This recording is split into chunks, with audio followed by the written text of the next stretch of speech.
Olá, galerinha do segundo ano, tudo bem com vocês? Aqui é a professora Sandra quem vos fala e eu estou aqui para comentar com vocês as questões propostas para a semana 1 do PET 6 de vocês. Acompanhem! No PET 6 trataremos um pouco sobre literatura, mais especificamente sobre o romantismo. O romantismo que foi um movimento estético e cultural que revolucionou a sociedade nos séculos XVIII e XIX, deixando para trás valores clássicos e inaugurando a modernidade nas artes. As obras românticas baseavam-se então em valores da burguesia, que era a classe social que substituía a elite absolutista em diversos países. Na sequência, temos alguns autores que participaram desse movimento literário pelo mundo afora. Vejam só quanta gente bonita, né? Eu tenho até dó das mulheres dessa época.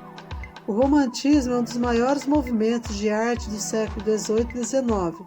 Por isso, centenas de autores fizeram parte da arte romântica.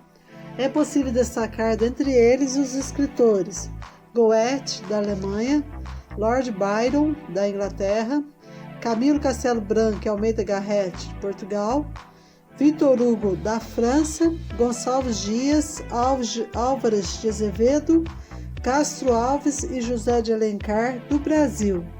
Então, meninas, admirem bastante as imagens desses belíssimos homens para que vocês possam ter uma excelente noite de sono. Características desse movimento. O romantismo, como qualquer outro movimento artístico literário, em cada país em que foi desenvolvido, teve suas particularidades. No entanto, é possível perceber alguns pontos comuns, alguns valores comuns em várias nações que praticaram essa estética, a saber, egocentrismo, o indivíduo é encarado como centro do mundo, a história gira em torno de um eu, sentimentalismo exacerbado ou exagerado, nacionalismo, idealização do amor e da mulher, e um tom depressivo ou pessimista, típico de diversos autores românticos, sendo facilmente encontrável entre eles um discurso que exalta a fuga da realidade, seja pela morte, seja pelo sonho, ou ainda pela própria arte. Então, essas são algumas das características desse movimento. Na sequência, alguns fatos que se relacionam com o desenvolvimento desse estilo artístico literário.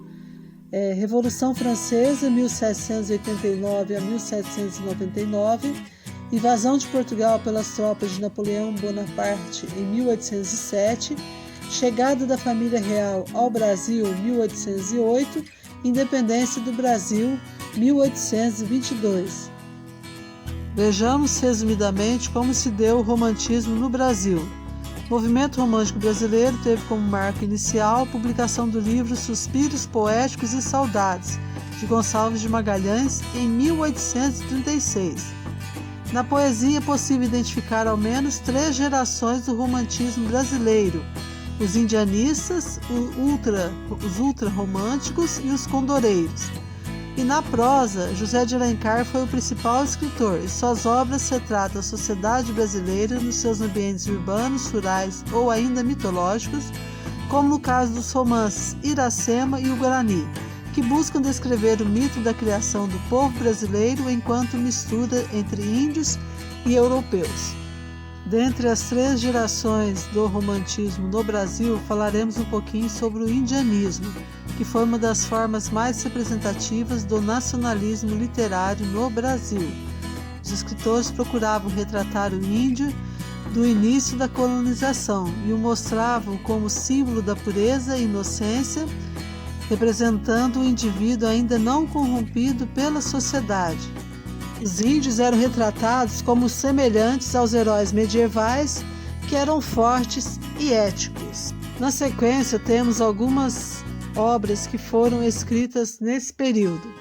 Gonçalves Dias escreveu Segundos Cantos, 1848, Últimos Cantos, 1851, Os Timbiras, 1857, Cantos, 1857. Álvares de Azevedo escreveu Lírio dos 20 Anos, 1853, e Noite na Taverna, 1855. Cassimiro de Abreu escreveu Primaveras, 1859. Castro Alves escreveu Espumas Flutuantes, 1870, e Os Escravos, 1883. José de Alencar escreveu O Guarani, 1857, Iracema, 1865, Tio, 1871, Senhora, 1875. Vamos falar um pouquinho agora sobre José de Alencar, que nasceu em 1829 e faleceu em 1877. Foi romancista, dramaturgo, jornalista, advogado e político brasileiro. Foi um dos maiores representantes da corrente literária indianista, principal romancista brasileiro da fase romântica. Destacou-se na carreira literária com a publicação do romance Guarani em forma de folhetim no Diário do Rio de Janeiro, que alcançou enorme sucesso e serviu de inspiração ao músico Carlos Gomes, que compôs a ópera O Guarani. Foi escolhido por Machado de Assis para patrono da cadeira número 23 da Academia Brasileira de Letras. O trecho a seguir é o início do romance Iracema, de José de Alencar, publicado em 1865. O texto figura até hoje entre as principais obras literárias brasileiras, cujo projeto artístico envolvia a consolidação de uma cultura nacional. Muito além daquela serra que ainda azula no horizonte, nasceu Iracema.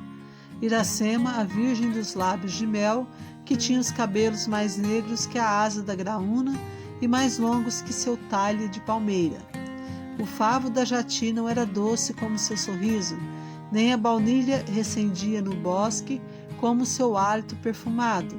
Mais rápida que a ema selvagem, a morena virgem corria o sertão e as matas do Ipu, onde campeava sua guerreira tribo da grande nação Tabajara. O pé grácil e nu, mal roçando, alisava apenas a verde pelúcia que vestia a terra com as primeiras águas. Um dia, ao pino do sol, ela repousava em um claro da floresta. Banhava-lhe o corpo à sombra da oiticica, mais fresca do que o orvalho da noite. Os ramos da acácia silvestre esparziam flores sobre os úmidos cabelos. Escondidos na folhagem, os pássaros ameigavam o canto. Percebam que nesse trecho o autor faz uma descrição bem detalhada da personagem central, Iracema. A seguir, algumas questões sobre esse trecho. Primeira questão. O texto de José de Alencar apresenta uma linguagem poética e a manifestação do canto de exaltação ao nacionalismo romântico. A caracterização e as descrições das personagens são feitas através de comparações entre o homem e a natureza. Identifique e transcreva as comparações entre as descrições de Iracema e os elementos da natureza presentes no trecho acima. Retomando o texto, logo no segundo parágrafo, nós já temos algumas comparações. Os cabelos de Iracema são mais negros que a asa da graúna e mais longos que seu talhe de palmeira. O favo da jati não era doce como seu sorriso, e nem a baunilha recendia no bosque como seu hálito perfumado. Então essas são as comparações que o autor faz nesse trecho. Letra B. Aponte características do romantismo indianista que aparecem no trecho citado. Vimos anteriormente que o indianismo foi uma tendência literária a qual retratava o índio como um ser puro, ainda não corrompido pela sociedade. Além disso, o índio era visto como um herói, forte e guerreiro, como os heróis medievais. Se vocês voltarem ao quarto parágrafo do texto, vocês têm uma descrição da Iracema condizente com essa tendência, né? Então mostra essa mulher correndo pelo sertão, procurando a sua tribo e toda envolvida pela natureza. Letra C. No trecho acima, a exaltação da pátria se dá por meio de elementos naturais ou culturais? Justifique sua resposta. Se vocês voltarem ao trecho, vocês perceberão que essa exaltação se dá por meio de elementos naturais. Fala-se o tempo todo sobre as belezas naturais do país. Essa resposta pode ser comprovada pelos trechos. A verde pelúcia que vestia a terra com as primeiras águas, isso no quarto parágrafo, e no quinto parágrafo fala da sombra da oiticica mais fresca que o orvalho da noite. Então, ali no último parágrafo fala só sobre a natureza. Então, esses trechos comprovam essa resposta. Bem, pessoal, eu vou ficando por aqui. Eu espero que eu tenha sido compreendida. Se ficou alguma dúvida, vocês podem me acessar pelo chat Conexão Escola ou por meio do grupo da sala. A vocês eu deixo uma frase do saudoso José de Alencar. O sucesso nasce do querer, da determinação e persistência em se chegar ao objetivo. Mesmo não atingindo o alvo, quem busca e vence obstáculos, no mínimo, fará coisas admiráveis. Então, bons estudos, boa semana e fiquem todos com Deus.